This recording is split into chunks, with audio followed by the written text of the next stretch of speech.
Let's imagine that you work in the Canadian Diplomatic Corps. You know, the government department that dispatches ambassadors and coordinates visits with foreign heads of state. Now picture what you might consider a nightmare scenario.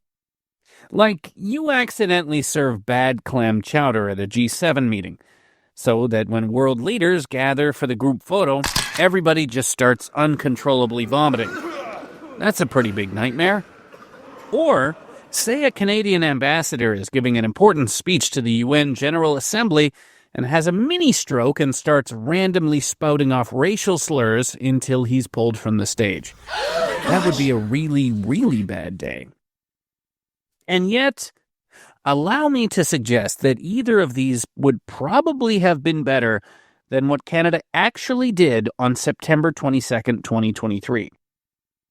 The scene is that Canada is receiving its first official visit from Ukrainian President Volodymyr Zelensky.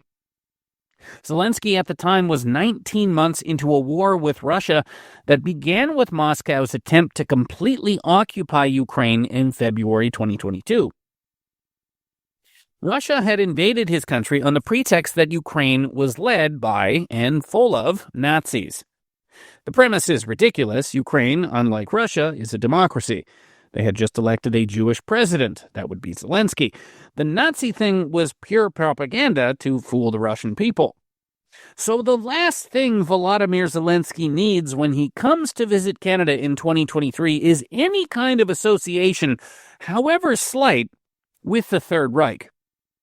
So what did the Canadian government do? They walk him into the House of Commons, has the Speaker call Zelensky a hero, and then has every MP and Zelensky himself join a standing ovation for Yaroslav Hunka, a guy who it turned out afterwards had literally belonged to a Nazi regiment in World War II. We have here in the chamber today Ukrainian Canadian world veteran from the Second World War who fought the Ukrainian independence against the Russians and continues to support the troops today, even at his age of 98. This wasn't just any Nazi regiment. Hunka was a volunteer for the Waffen-SS, an organization that was distinct from the conventional German military in that it was directly loyal to the Nazi Party. A lot of Ukrainians joined up with the Nazis because they considered them better than Soviets who had been occupying Ukraine for 20 years. And so Hunka was an unapologetic veteran of the Nazi Party's private army.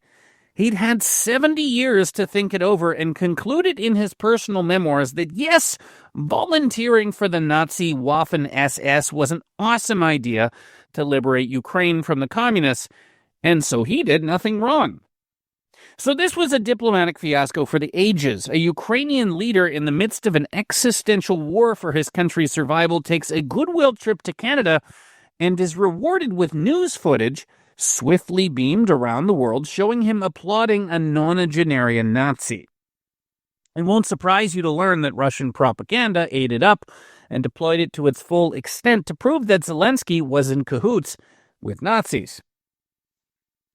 Besides the humiliation which resulted in the Speaker of the House resigning and damage to Ukraine, the incident prompted a bigger question too. What's with the Nazi? Why does Canada have retired members of the SS going to VIP functions? Are there a lot of Nazis in Canada? Yes, actually, Canada has been home to loads of Nazis. Our country was extremely good at fighting against the Nazis in Europe back in the day, and we became home to tens of thousands of Holocaust survivors. But we also became a safe haven and retirement home for scores of former Nazis, including dozens of suspected war criminals who escaped consequences for their atrocities.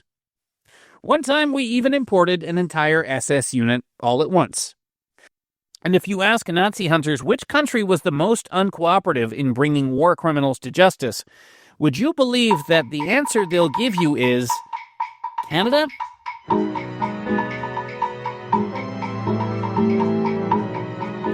I'm Tristan Hopper, and this is Canada Did What?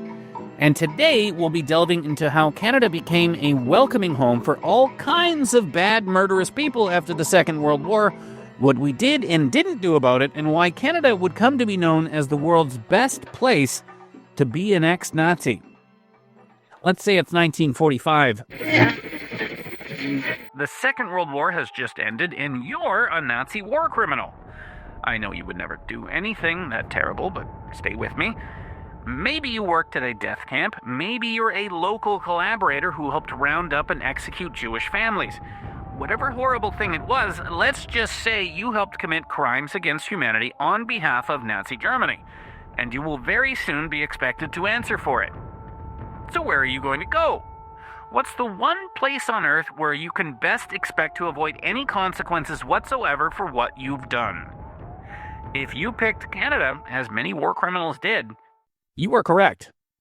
Today, 80 years after the Nuremberg trials, we can now definitively say that of all the places who ended up with Nazi war criminals in the wake of the Second World War, the place where they were most likely to live happy, comfortable lives without ever answering for their crimes was Canada. When one of the world's more prominent hunters of Nazis was interviewed in 2017, he was asked which country made it hardest for him to do his job by sheltering Nazis. His answer? I'd have to say Canada. Not Argentina, not Brazil, Canada. And we're very much an outlier in that regard. The United States either prosecuted or extradited dozens of former Nazis who had slipped in after the war. It sent them to Israel or Europe to face trials for war crimes. All the major European powers had whole departments to find Axis war criminals and bring them to justice. South American countries have a reputation as a safe haven for Nazis after the war, but even they have a better track record than Canada. Brazil, Argentina, and Bolivia all extradited high-ranking Nazis back to Europe in the decades following the end of the war. And failing that, if you were a Nazi hiding out in South America, there was a non-zero chance you were going to get captured or killed by Israeli agents. The Mossad kidnapped Adolf Eichmann from the streets of Buenos Aires in 1962. Herbert Kukers, a notorious Latvian war criminal, was assassinated by the Mossad in Uruguay in 1965. But nothing like that ever happened to Canada's Nazis. At the end of the war, if you managed to make your way into Canada, you were pretty much home free, virtually guaranteed to make it through the rest of your life without facing a single consequence or even uncomfortable moment for what you had done. Your average Nazi war criminal hiding out in Buenos Aires or Los Angeles at least lived in fear that one day the knock at the door would come and their crimes would be exposed to their family, neighbors, and community. But in Canada, Nazi war criminals were left to live comfortably in one of the richest countries on Earth, entirely untroubled about their horrific past. In fact, the Canadian government and law enforcement officials were apparently so incurious about them that some ended up putting up outdoor monuments to their former Nazi units and fallen SS comrades. It's true, I'll bet you didn't know that Canada is one of the few places on Earth, and certainly one of the only places in the English-speaking world, that has a memorial to an SS unit. Two of them, actually. One in a cemetery in Oakville, Ontario, and another at a cemetery in Edmonton. We'll get to those later. New York-based investigator Steve Rombaum is one of the world's most prominent Nazi hunters. He told the Los Angeles Times in 1997, Canada is where the Nazis are. Canada is the unknown haven for Nazis. Everybody knows about Argentina, but nobody knows about Canada. And Rombaum is also this episode's guest. Number one, nobody was pursuing Nazi war criminals in Canada in any organized way. There were already massive files in Canada which listed most of these people, although not their current locations. The little bit that was being done in a political manner, not as if you were investigating homicides or criminal conspiracies to commit homicides, which is frankly what these war criminals are. You know, the average person talks about these war criminals as if they're in a separate box from all other murderers and felons and groups of people that conspire to commit murders. And the fact of the matter is they're simply killers. They're criminals. On a massive scale, mind you. When a law enforcement officer is given a case in Canada regarding someone who is suspected of killing one person or two people or four people, it's a big deal. But here you have people who killed tens of thousands and hundreds of thousands of people, and it was of no interest in Canada. And no traditional law enforcement resources or methods were ever applied to go after these people. We used a pretext to go and interview these war criminals. We set up a dummy university, and I was supposedly an assistant professor in that university, and we had 6 other assistant professors. And the ruse was that all of us were trying to attain our doctorates and attain full professorship. And we were doing a research on the activities of certain supposed law enforcement groups or affiliated civilian groups in a variety of countries: Latvia, Lithuania, Belarus, Ukraine especially, occupied Russia at that time, and so on. The place where the so-called Holocaust of bullets occurred, where millions of Jews were killed essentially face to face by riflemen. This is not a place where there were anonymous people herding massive groups of victims into gas chambers. These are places where ditches were dug, people were lined up on the ditch, each person was individually shot, or they were jammed into gas vans and driven from point A to point B, and when the gas van got to point B, they would open the doors and pull them out into a ditch. All of these people were killed on a one-to-one basis.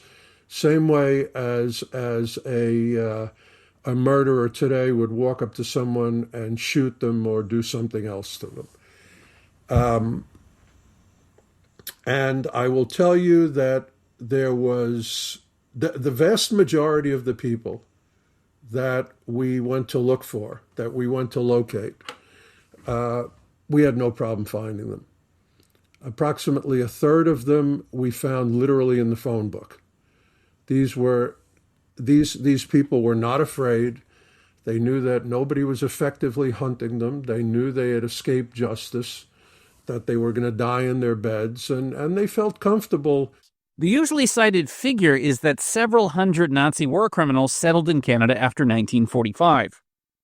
After the war, you have massive streams of refugees moving into countries in the Western Hemisphere. The term at the time was displaced persons, or DPs. We'll get into this, but a lot of these war criminals weren't German. The Holocaust was disproportionately committed by non-Germans acting under German orders. The Nazis show up, they enlist whatever police force or militia groups are around into helping the occupation, and it's those groups that are ordered to round up and murder Jews. After the war, Europe, particularly Eastern Europe, is completely in ruins. If you were a Nazi collaborator, it was a very easy place to take off your uniform, rip up your identity cards, and pretend to be someone else.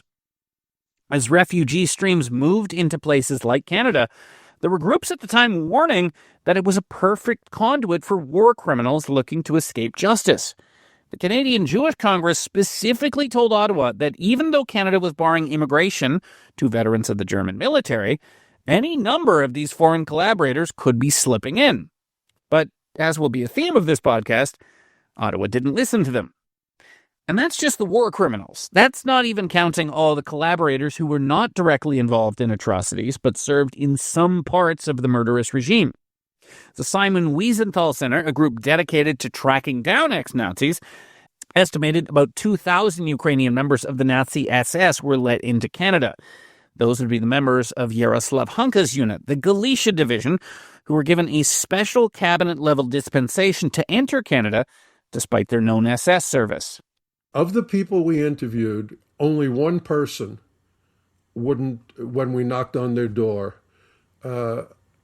of the people we went to interview, only one person wouldn't talk with us. Of the remainder, all of them identified themselves. They said, yes, I'm that person.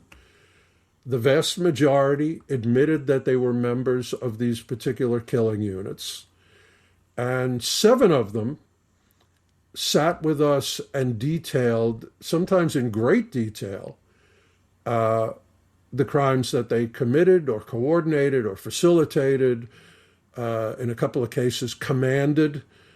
And I have to tell you, the question that I have and everybody that was involved has is, why did it take 50 years for this to happen?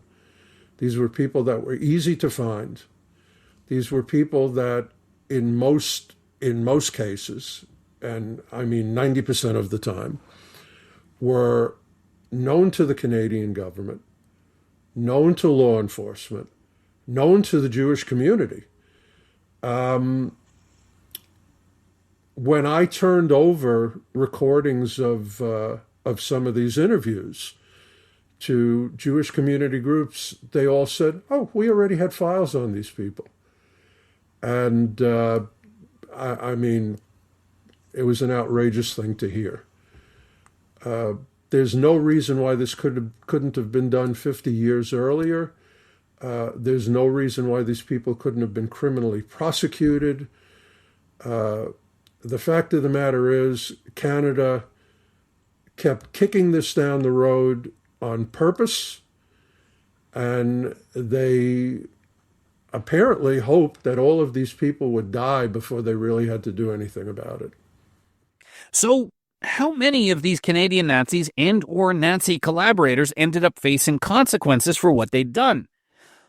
3. Just 3 people faced consequences, and I'm using the word consequences very loosely there. We'll talk about them in a few moments. But first, back to those Nazi monuments. To be fair, it's not like they're filled with swastikas or feature a bust of Hitler, which helps explain why they went unnoticed by so many for so long. The one in Oakville says it's to those who died for the freedom of Ukraine, and in Ukrainian it says it's dedicated to the 1st Ukrainian Division. The one in Alberta reads, "For those who fought for Ukraine's freedom," and it features a cross designed by the celebrated late Canadian sculptor Roy Leadbeater. Leadbeater notably also designed a prominent Holocaust memorial in Calgary, and also a menorah that was presented to former Israeli President Shimon Peres. So we can probably assume that, like most Canadians, he was in the dark about the group behind this Ukrainian monument and assumed it was just another war memorial.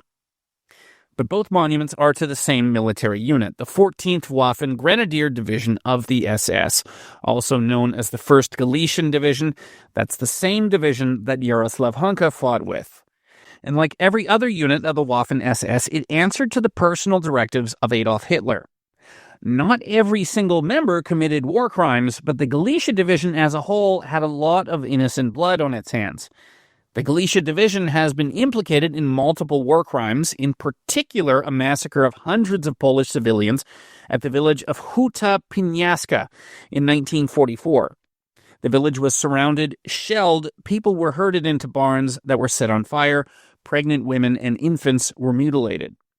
By the time the Galicia Division was formed, most of the Jews in the area had already been murdered or deported to death camps. But collaborationist militias that had helped with the massacres were folded into the Galicia Division, so the unit was thick with war criminals. In 1944, members of the unit were personally addressed by SS head Heinrich Himmler, usually credited as the primary architect of the Holocaust. "Your homeland has become more beautiful since you have lost, on our initiative, I must say, the residents who were so often a dirty blemish on Galicia's good name. Namely the Jews," said Himmler, according to an account in the book Hitler's Foreign Executioners. The book is about the Nazis' use of foreign nationals to complete the final solution, which describes most of the war criminals in Canada. As mentioned, they weren't Germans, they were other Europeans who had volunteered to murder Jews when the Germans arrived. The Canadian government knew really, really well that there was in at least hundreds of cases, maybe not in every case, but enough to go after hundreds of these individuals in Canada. There were eyewitnesses, there were victims, there were survivors, there were documents, there were unit rosters. I mean, it took me a visit to a courthouse in Germany to get the entire unit roster of the Reichskommando. And the Reichskommando was a notorious killing unit that killed 96% of the Jews in Latvia, and they were such good killers that they were made an adjunct of the SS and taken to other countries to kill civilians. So even if you had only gone after the Reichskommando, of which there was 60 or 70 people that I knew of, and probably more, if only you had gone after the SS auxiliaries from Ukraine, of which there were dozens, it amazes me what is available out there, and how in many cases there was no effort to even compile it. Now, by the way, there were complete files in Canadian hands. There were people that Canada could have pressed a button and immediately gone after these people because they had so much information, and because some of their victims were also in Canada. Now, these two monuments to the Galicia Division were built in Canada because hundreds of men from the 14th Waffen Grenadier Division of the SS, as many as 2,000 according to the Simon Wiesenthal Center, moved to Canada after the war. They became Canadian citizens, they bought homes, they retired here, they won civic awards, they donated to universities and community organizations, they collected government pensions, and almost without exception, they were proud of their wartime service. They acted very much like the hundreds of thousands of Canadian veterans who had fought against Nazism. They held reunions, they wrote books, they had pictures on the wall of them in their uniforms, they gave talks to younger folks, and when they died, they got buried with their buddies. Those memorials I mentioned are surrounded by the graves of veterans of the Nazis' 1st Galician Division. That's why Jaroslav Hunka didn't bat an eye about being invited to Parliament Hill as a VIP in 2023.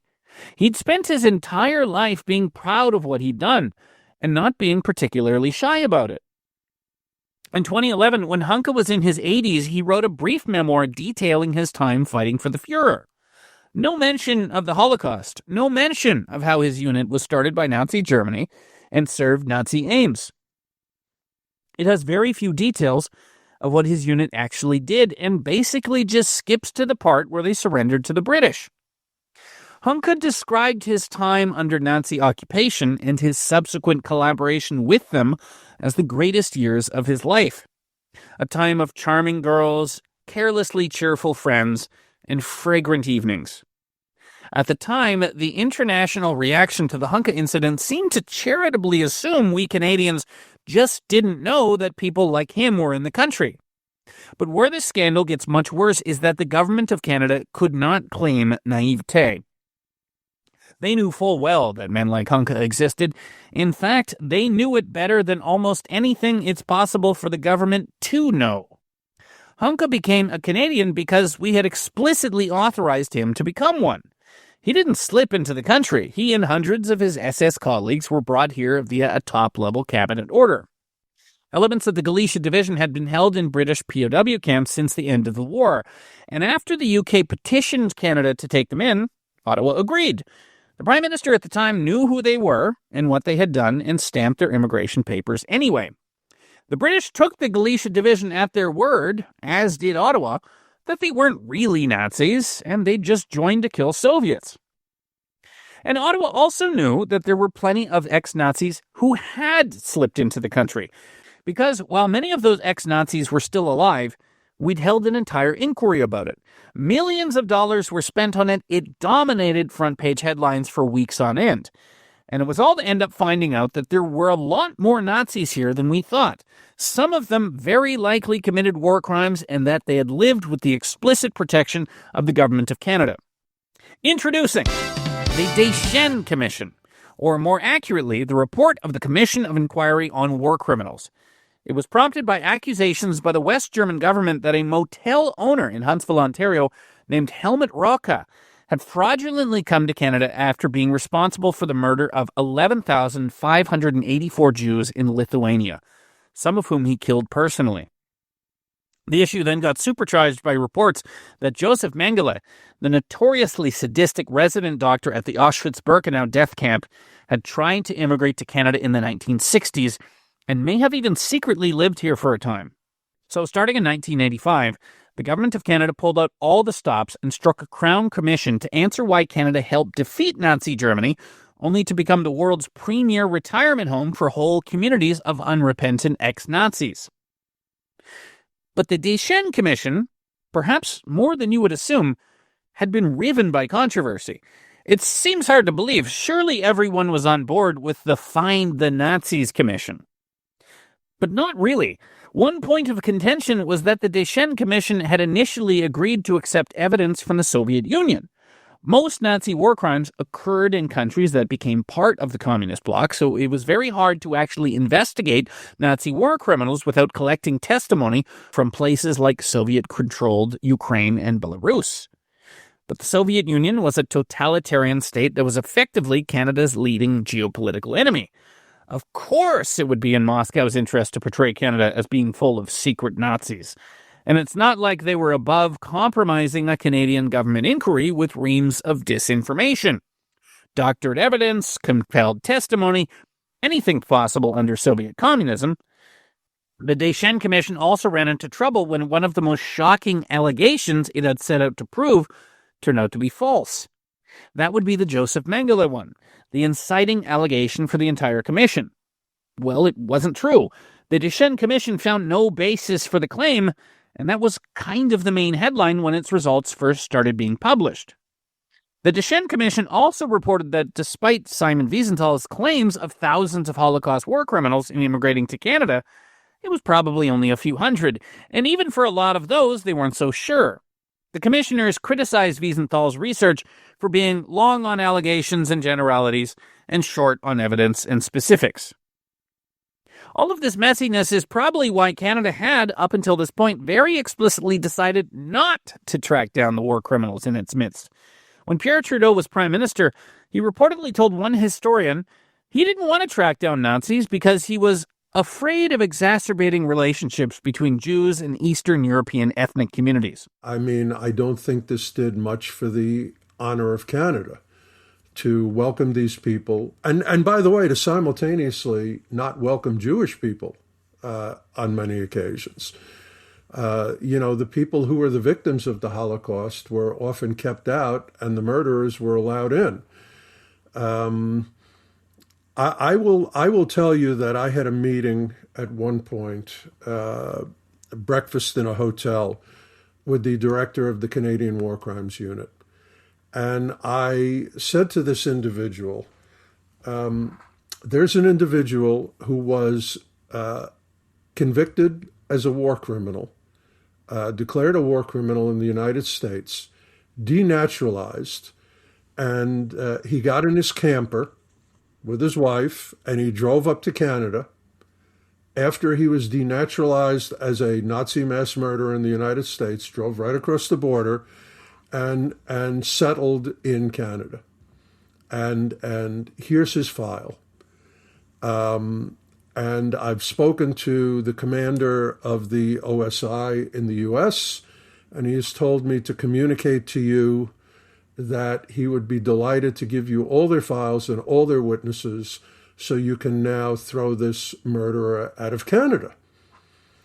And the director of your war crimes unit, and I have this on tape, said to me, just because we can prosecute somebody doesn't mean we should prosecute somebody.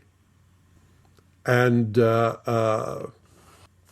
I just understood at that moment that Canada was never going to do anything. They were just hoping the problem would go away. They would make all kinds of motions and act like they were analyzing and considering and planning, and ultimately nothing would happen. And sure enough, that's what happened. There's a lot that's never been revealed about how hard Canada fought to keep the Jewish community and private individuals from going after these war criminals. I can tell you that Canada had people undercover in Jewish associations monitoring what they were doing. I can tell you, I know who those people are. In fact, I guess this is kind of a scoop for you, because I'm about to tell you something I've never told anybody else, but it's going to be in a published book, so why the hell not? I can tell you that two of the infiltrators were longtime informants for Canadian law enforcement. When the final report of the Deschênes Commission was made public in 1987, news reports played up the fact that this was just the beginning. They had narrowed down a list of 774 suspected war criminals. The evidence wasn't as strong for everyone on that list, but some of them, it was promised, would be going to jail. But, of course, that never happened. The public clamor for tracking down ex-Nazis was never that high, and certain Ukrainian and other Eastern European groups were actively pushing against it. So the resources Canada devoted to the effort were never all that much, particularly as compared to the prosecutions in France and Germany. And when Canada tried prosecuting its first war criminal, it became a bit of a fiasco. The alleged criminal was Imre Finta, a former Hungarian police officer accused of having participated in the roundup and deportation of Hungarian Jews. He even admitted to playing a role in the ethnic cleansing, but denied being complicit in their murder, and of course, he said he was only following orders. For this, the Crown charged him with confinement, robbery, kidnapping, and manslaughter under Canadian criminal law. The prosecution took years, cost millions of dollars, and wound its way all the way to the Supreme Court, but it ultimately fell apart on the evidence. Juries can only convict for these things if the evidence is beyond a reasonable doubt, and there's a whole lot of reasonable doubt for something that happened 45 years prior in wartime Hungary, and in which virtually every witness, by design, was murdered. So after that, Canada's grand plan to bring all its war criminals to justice devolved into just letting someone else do it. The government just tried to strip their citizenship for lying to immigration officials after the war and deport them to European countries that would actually try prosecuting them. And even still, only 3 war criminals were ever successfully deported from Canada, and all 3 were because of foreign investigators who effectively shamed Canada into taking action. We never successfully prosecuted a single war criminal in our own courts. Those 3 were Helmut Rauch, whose extradition was sought by Germany, Jacob Luytjens, who was deported after the Netherlands convicted him in absentia, and Michael Seifert, an SS guard who was extradited at the request of Italy. And even in cases where you had foreign powers willing to prosecute, Canada miffed the deportation. Like Michael Baumgartner, a Hungarian-born auto worker in Windsor, Ontario, accused of concealing his service as a guard in a Nazi concentration camp. Helmut Oberlander, a successful Ukraine-born real estate developer in Waterloo, Ontario, accused of working with a Nazi mobile killing unit. He died peacefully at home, aged 97, before he could be deported. Joseph Nemcela, who was convicted in absentia in Czechoslovakia for working in a collaborationist extermination unit. He also died before Ottawa could manage to deport him. If Canada had put, the same level of effort that they had put into monitoring the Jewish community and finding out what they were planning to do and how they were addressing certain issues, if they had put the same level of energy into resolving the issues themselves, unquestionably, Canada would have been a place with more honor. It would have been a better place. You and I would not be having this interview. Canada can't say it actually tried to do anything. In fact, it tried to do nothing and succeeded. And so it's no surprise that for years after the Deschênes Commission wrapped up, Canada's war criminals felt so secure in their fate that they spoke freely about their crimes to anyone who asked. Steve Rambam's first interview was Antanas Kenstavicius, a Lithuanian immigrant who had retired to Hope, BC. As a police chief in Lithuania soon after the arrival of German invaders, Kenstavicius acted on orders to round up more than 5,000 Jews in his area and move them to a secluded spot in the country where they were systematically shot and piled into pits that became mass graves. Kenstavicius cheerfully volunteered all of these details to Rambam in 1997, saying it took 6 days to murder all of them. Then, on November 19th, no more Jews, Kenstavicius told his interviewer. He detailed the looting, the bringing them to a ditch, the stripping them naked except for one piece of clothing that they could tie around their eyes if they wanted a blindfold. Just horrible, horrendous story. So to sum up, if you're looking for a concise explanation as to why you live in a country that's become a safe haven for the perpetrators of the worst crime in history, I'm afraid it's because of something that Canada actually does rather often. Instead of doing the right thing, Canada did the thing that would incur the least amount of fuss. The right thing, obviously, is to find a way to deny a comfortable retirement to mass murderers who have settled in your country under false pretenses. But it comes at the cost of messy trials. It means frail senior citizens in wheelchairs telling the press that they're just innocent old men who didn't do anything wrong. It means international headlines trumpeting the embarrassing fact that Canada is full of Nazis and has been for some time. So instead, Canada took the path of least resistance. We left the war criminals alone. We didn't enforce the law or uphold justice. We just tried to keep the peace, which is very different. Former Liberal MP and Justice Minister Irwin Cotler called it the bureaucratization of evil. In a 1997 speech, Cotler said that what one finds in the aide-memoire of bureaucrats is the reduction of the Holocaust to a footnote, and the concomitant bureaucratization of horror into a technical rationalization of why nothing can be done. A bureaucratization of evil that emerges as a blueprint for government inaction. But that came with another high price. Hundreds of people told by the state that the people who had committed unspeakable horrors to them, their families, and their communities would be getting away with it, and might even be living their best lives in the same neighborhoods as the survivors. Canada is, and long has been, home to one of the world's largest populations of Holocaust survivors. They'd seen whole sections of their family trees wiped out, and endured unspeakable horrors in concentration camps, ghettos, or in hiding, and they were forced to share grocery stores, cafes, parks, and public buses with the people who weren't just responsible for it, but who didn't feel particularly bad about it. For example, Canada was the post-war home of Rudolf Verba, a man renowned not only for having escaped from the death camp at Auschwitz-Birkenau, but for becoming the first person to reveal to the world the extent of Nazi Germany's industrialized slaughter of European Jewry. Verba ended up working as an associate professor of pharmacology at the University of British Columbia. And the very same UBC department at the time was Nazi collaborator turned botany professor Jacob Luytjens. During the 1940s, Luytjens had been a member of the Landwacht, a thuggish paramilitary group that had been key in upholding the Nazis' brutal occupation of the Netherlands, an occupation that would be ended largely by Canadian troops. Just in 2024, Toronto woman Gail Bachnick, the daughter of Jewish refugees, learned that a beloved handyman employed by her family had been a member of a Latvian paramilitary group that had been tasked by Nazi occupiers with rounding up groups of Jews into large open areas and performing systematic mass executions. I mentioned Helmut Rauch earlier. He lived in Toronto within walking distance of people he had personally sent to concentration camps.